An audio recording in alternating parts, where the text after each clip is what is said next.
The room was dimly lit, the air heavy with the scent of old parchment and forgotten tales.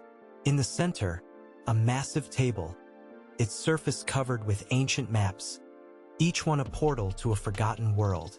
But there was one map, the Carta Marina, that drew the eye with a force that seemed almost magnetic. Created in 1539 by Olaus Magnus, this map did not just depict the physical world. It detailed the realms of the unimaginable. Sea serpents with scales that shimmered like molten gold, krakens with eyes the size of dinner plates, and leviathans capable of swallowing ships whole. These creatures were not mere decorations. They were meticulously placed, each one annotated with the observations of sailors whispered from generation to generation. But why is this map not heralded in every history book? The shadows deepen as we delve into the secrets etched onto the Carta Marina. In the lower right corner, a swirling vortex is labeled Mare Tenebrosum, the Dark Sea, a place where compasses spun wildly, and sailors spoke of voices echoing from the depths. Witnesses, like the famed navigator Jacob Ziegler, documented unexplainable phenomena during his 1540 voyage. His letters describe monstrous silhouettes beneath the waves, creatures whose very existence defied the laws of nature. Yet, institutions like the Royal Academy of Sciences classified Ziegler's accounts as mere hallucinations, silencing his testimony under the veil of rational skepticism. What did they hope to hide from us, and why? The air vibrates with tension as we examine another anomaly, the island of Hy-Brasil. Marked by a golden circle on maps spanning from 1325 to 1675, it was a place enveloped in perpetual mist. Sailors claimed it appeared only once every 7 years, vanishing as quickly as it materialized. Noted cartographer Abraham Ortelius included Hy-Brasil on his 1572 world map, based on accounts from explorers like John Cabot, who swore by its existence. The island's elusive nature and its purported advanced civilization gave rise to whispers of forbidden technology, machines that could manipulate time and space. Yet, the British Admiralty, custodians of the seas, systematically removed Hy-Brasil from all subsequent maps, casting it into obscurity. In an age where logic was king, the testimony of seasoned sailors seemed like the ravings of madmen. On the Carta Marina, the Roaring Ross, a creature said to guard the edges of the world, was drawn with meticulous detail. Sailors who ventured near its territory returned with tales of deafening roars that shook the very marrow of their bones and winds that bent the laws of physics. The philosopher and geographer Michael Mercator, who mapped the world in 1595, included these accounts as credible data. Yet, academic gatekeepers dismissed these as superstition, erasing evidence that could rewrite the narratives of natural history. What force commanded such an erasure? The fog of suppression lifts, revealing our final enigma, a map from 1606 by the French cartographer Jean Guérard. It illustrates a massive whirlpool, the maelstrom, where water spun with a velocity that defied the known principles of hydrodynamics. Sailors reported that ships were pulled under with an irresistible force, never to be seen again. These accounts were catalogued by Norwegian historian Erik Pontoppidan, whose work was later discredited by the Royal Danish Academy, branding his findings as myths. Yet, the maelstrom still lingers on the fringes of our consciousness, a testament to the mysteries scrubbed from our shared history. What power lies in these depths that the world is not meant to know? The flickering candlelight dances across the walls of an ancient study, illuminating a gathering of cartographers whose names have been lost to time. These were not ordinary mapmakers. They were the silent guardians of the unknown, charged with the task of chronicling the impossible. Among them rose Urbano Monti, a 16th-century visionary who dared to map the world with a lens of curiosity untainted by skepticism. His 1587 atlas, a colossal 60-sheet masterpiece, stands as a testament to his audacity. It detailed creatures of the air and sea, entities with wingspans that blotted out the sun, and deep-sea leviathans known only to God and the depths. But Monti's work was dismissed as fantasy by the Venetian Council of Science, who decreed that such aberrations had no place in scientific discourse. Why did they fear the truth captured in his maps? Deep within the archives of obscured history, another map cries for recognition, the Speculum Orbis Terrarum by Cornelis de Jode, published in 1593. This map was a mosaic of myth and reality, its surface alive with creatures that walked the narrow line between the two. In the uncharted corners, where the known world bled into the edge of the map, were beasts with eyes that glowed like ember coals and tails that could fell entire forests. De Jode's work was a threat to the status quo, a challenge to the rigid boundaries imposed by the scientific orthodoxy of his day. The University of Paris labeled his atlas as a dangerous distraction, a tool of chaos, ensuring its pages gathered dust in forgotten vaults. What danger did these creatures truly represent? A gust of wind rustles the faded pages of a map known as the Tabula Rogeriana, crafted in 1154 by the Arab geographer Al-Idrisi. It was a marvel of its time, charting lands both known and unexplored, inhabited by creatures that defied human understanding. The map's southern extremities depicted lands populated by beings with elongated limbs and eyes capable of seeing beyond the horizon. Al-Idrisi's meticulous observations were the result of years of study and dialogue with travelers who had ventured to these remote regions. However, the map was later dismissed by European scholars at the University of Bologna, who claimed it was a work of fiction. They conveniently ignored the physical evidence that Al-Idrisi's maps were often more accurate than their own. What truths had they buried beneath layers of denial? The distant cries of seabirds echo through the salty air as we examine another map, the Mappa Mundi of Hereford, created around 1300. This map was more than a guide. It was a cosmic diagram of the medieval mind, depicting both the heavens and the earth. At its periphery, the map reveals monstrous beings, pseudopods with single, giant feet, and blemmy with faces on their chests. These creatures were not the figments of imagination but were reported by explorers returning from distant lands. Yet the Church of England, which safeguarded the map, dismissed these accounts as heathen lies, fearing their implications on human dominion over nature. What divine mysteries did they aim to shield from the light of inquiry? A chilling breeze sweeps through the halls of the British Museum, where the Vinland map is shrouded in controversy. Allegedly dating back to the 15th century, it depicts parts of North America long before Columbus. In its margins, cryptic symbols and sketches hint at creatures that roamed those lands, beasts with curved horns and armored hides. The Yale University Library, where the map was eventually housed, faced immense pressure from academic bodies who challenged its authenticity, claiming forgery to maintain the established historical narrative. But radiocarbon dating of the parchment suggested otherwise, pointing to a reality that the academic elite desperately sought to suppress. What hidden history were they so determined to erase from human memory? A shadowy library, lost in time, holds the Pyrie Reis map of 1513, a relic that defies logic. Crafted by the Ottoman Admiral Pyrie Reis, it illustrates the coasts of South America and Antarctica in astonishing detail, long before their official discovery.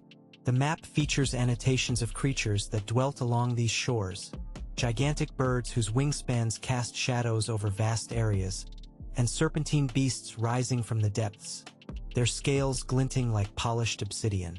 Pyrie Reis attributed his information to ancient sources, writings now lost to us. The map was condemned by the academic elite of the Byzantine scholars, who deemed it a fabrication. Yet, its accuracy in coastline representation challenges their dismissal. What ancient knowledge does this map represent that they sought to obscure?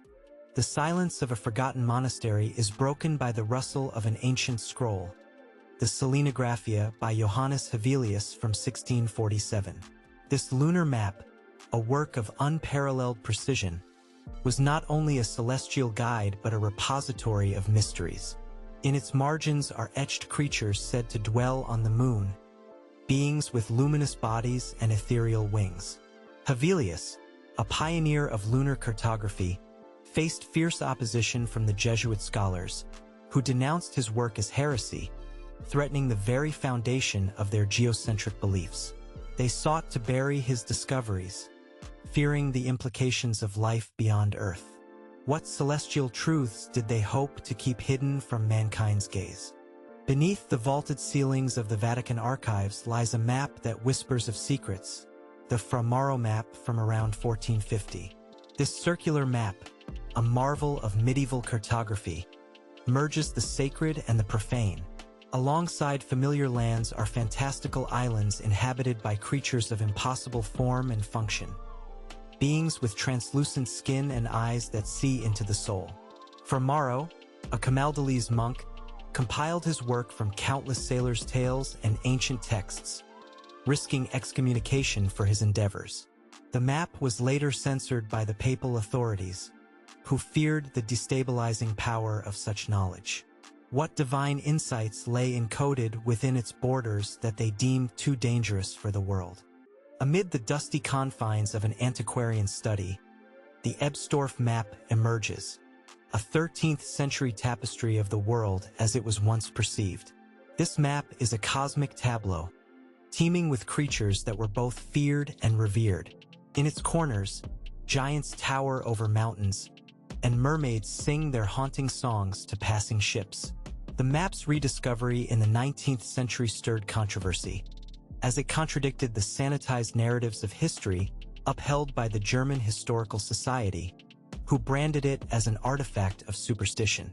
Yet, its vivid imagery hints at a deeper understanding of the world that modern minds have yet to grasp. What echoes of ancient wisdom does this map carry that they sought to silence? In the solemn quiet of a museum's vault, the Zeno map from the 16th century speaks of lands veiled in enigma. This map, attributed to the Venetian brothers Niccolo and Antonio Zeno, depicts the North Atlantic with shocking accuracy, including islands that defy current geography. Among these, the fabled Frisland, populated by creatures of legend, beasts with fiery breath and scales harder than steel. The map was initially celebrated until the Royal Geographical Society declared it a hoax, closing the curtain on its mysteries. Yet, the accounts of sailors and the precision of its cartography suggest otherwise. What lost lands and creatures did this map reveal that they strove so hard to keep hidden? The gallery of an old castle, its stone walls echoing with tales of yore, houses the Erdapfel by Martin Behaim, the oldest surviving terrestrial globe from 1492. This globe, a masterpiece of craftsmanship, is not just a representation of geography, but a chronicle of the unknown. Winding across its surface are illustrations of creatures whose very existence defies comprehension. In the Pacific, Leviathan-like dragons coil around entire landmasses, while in the icy north, figures resembling frost giants loom over the poles. Behaim drew from the logs of explorers and merchants who dared the perilous seas. The Nuremberg Guild of Scholars, however, dismissed these fantastical elements as mere flights of fancy, censoring the globe's true vision. What did they seek to protect by erasing these otherworldly beings from our collective memory? In the hallowed halls of the Library of Alexandria, long thought lost to the sands of time, whispered rumors speak of the Map of Agartha, a mysterious relic purportedly detailing a subterranean world. This map, its origins shrouded in mystery, was said to depict vast underground cities inhabited by luminescent beings and colossal guardians, creatures whose very presence defied natural laws. Allegedly discovered by explorers like Ferdinand Ossendowski, who chronicled similar tales, the map was allegedly seized by the ruling powers of the day, fearing the upheaval its revelations could bring. The Egyptian Council of Antiquities systematically suppressed any mention of it, ensuring the subterranean realms remained a secret. What ancient truths lay buried beneath the surface, waiting to be unearthed? Amidst the cobwebbed corridors of a forgotten abbey, the Rudimentum Novitiarum beckons, a 15th-century encyclopedia that doubles as a map of the known and unknown. Within its pages are lands where reality blurs into myth, territories populated by griffins with the strength of 10 lions and centaurs who roam the plains. The chronicler, a monk whose name has been lost, compiled these accounts from the testimony of travelers who swore by their authenticity. Yet, the Holy Roman Church, fearing the erosion of their theological authority, branded the text heretical and removed it from public view. What fables are etched in its pages that they deem too dangerous for the world to see? The air is thick with mystery as we examine the Carta Pisana, a nautical chart from the late 13th century, a time when the seas were as unknown as the stars above. This map, a pioneering work of Portolan charts, is adorned with sea monsters that swim with the grace of dancers and the ferocity of wolves. Mariners shared tales of these creatures, their eyes glowing like lanterns in the depths. The Genoese merchants, under pressure from the Doge of Venice, dismissed these creatures as sailors' yarns, relegating the map's true contents to obscurity. What maritime secrets did the Carta Pisana hold that threatened the power of the mercantile elite? In a secluded chamber beneath a university, the Borgia map lies hidden, an enigmatic work from the 15th century. It illustrates not merely territories but dimensions where the tangible meets the spectral. Here, phantoms glide over shadowy landscapes, and spirits guard the gateways to realms unseen. Created by an anonymous cartographer with access to the rarest of texts, the map was soon seized by the Inquisition, who feared its implications on their spiritual dominion. The map was labeled a creation of the occult, its existence denied by the Vatican's decree. What spectral landscapes does it chart that even the most powerful fear its revelations? The silent halls of a private collector's vault hold the Catalan Atlas, a medieval masterpiece from 1375 created by Cresques Abraham. This map was a bridge between the known world and the realms of legend, teeming with enigmatic creatures. On its parchment, the African deserts are alive with manticores, creatures with the body of a lion and the sting of a scorpion. Alongside them, the fabled rock spreads its wings, capable of lifting elephants into the sky. The map's creator, a Jewish cartographer, drew upon ancient sources and the tales of traders who ventured across the Sahara. Yet, the map was suppressed by the Crown of Aragon, which sought to maintain control over such knowledge, fearing its impact on commerce and power. What truths about the ancient world did they fear these creatures would reveal? In the shadowed recesses of a medieval monastery, the Hereford map comes to life, a medieval mappa mundi that is as much a tapestry of the divine as it is a map of the world. At its heart, Jerusalem stands as the center of the universe, but at its edges, where the unknown lurks, fantastical beasts roam free. Unicorns graze in the distant east, and dragons haunt the uncharted west. These were not mere artistic flourishes, but were based on accounts gathered from pilgrims and crusaders who claimed to have seen such things. The map was kept under lock and key by the Church, who feared the implications of such creatures on their doctrine. What ancient encounters did they hope to conceal within these sacred walls? In the forgotten archives of a once great maritime empire lies the Dieppe maps, a series of French world maps from the 16th century. These maps vividly depict the antipodes, a land of mythical proportions inhabited by creatures that defy the laws of nature. The maps are adorned with creatures such as the Ningen, a humanoid being said to dwell in the icy waters of the southern hemisphere, and the Bunyip, a fearsome monster of the swamps. French explorers, entranced by tales from the indigenous peoples they encountered, recorded these marvels in meticulous detail. Yet, the French crown quietly suppressed these maps, fearing their potential to challenge the boundaries of known geography. What uncharted territories and beings were they so eager to keep from the world's gaze? The dim light of a scholar's study falls upon the Zeno narrative, a controversial map and accompanying text purportedly from the late 14th century. It chronicles a voyage to a land filled with enigmatic beings that defy human understanding. In these tales, sea creatures with the power to control the tides and land animals with the ability to vanish into thin air are described. The Zeno brothers claimed these were first-hand accounts, yet their claims were viciously attacked by the Venetian Senate, who branded the narrative as fraudulent to protect their maritime secrets.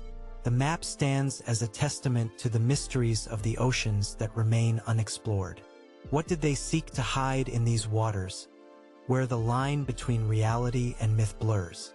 In a dimly lit hall of a forgotten museum, the Andrea Bianco map waits silently, a 15th-century treasure that charts not just geography, but the very edges of human imagination. This map, a blend of artistry and exploration, reveals lands where the sky touches the earth, inhabited by ethereal creatures with wings of flame and bodies of light. Andrea Bianco, a Venetian cartographer, gathered these accounts from the lips of sailors and adventurers who returned with tales of wonder. However, the Venetian council, fearing the disruption of their trade routes and the potential spread of chaos, dismissed these maps as mere curiosities, ensuring their obscurity. What celestial voyages and encounters did they find too dangerous to acknowledge? In the dim and dusty confines of an antiquarian's secret chamber, the Cantino planisphere of 1502 reveals itself, a map that was once a closely guarded secret of the Portuguese crown. Its parchment bears the marks of a world still new to European eyes, but more intriguing are the creatures that inhabit its unexplored regions. In the South Atlantic, sea monsters with tentacles that could ensnare entire ships, and in the distant east, lands guarded by formidable beasts with eyes like burning coals. This map, stolen and smuggled to Italy, tells a tale not just of geography but of the unknown. The Portuguese navigators documented these marvels from their voyages, yet the map was suppressed by the House of Avis, who feared the power of such knowledge falling into rival hands. What did they see as they navigated these uncharted waters, and what truths did they seek to hoard? In the shadowy archives of an ancient library, the Yale-Beinecke map emerges, a 15th-century enigma attributed to unknown hands. This map, a relic of perplexing origins, combines detailed geography with the fantastical. In the margins, beings with the ability to shift form and phase through solid matter are depicted. Scholars speculate these creatures were based on early accounts of travelers from distant lands, but the map's provenance is shrouded in mystery. The academic institutions of the time, wary of anything that contradicted their rigid views of the world, labeled it a hoax. Yet, its detailed depictions challenge such dismissals.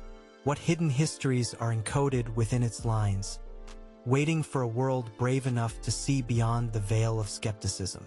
A forgotten corner of a maritime museum holds the Wald-Seemuller map of 1507, often praised as the first map to use the name America. Yet, beyond its historical acclaim, it whispers of a world filled with uncharted wonders. In the Pacific, krakens are drawn with meticulous detail, tentacles entwined with ships. Along the coastlines of the New World, mysterious creatures with characteristics resembling both man and beast are depicted. Wald-Seemuller and his team compiled these fantastical elements from the accounts of explorers who ventured into the unknown. However, the powerful Catholic Church, concerned with maintaining doctrinal authority, suppressed these elements, branding them as pagan myths. What realms and beings did these explorers truly encounter that threatened the Church's grip on the narrative of discovery?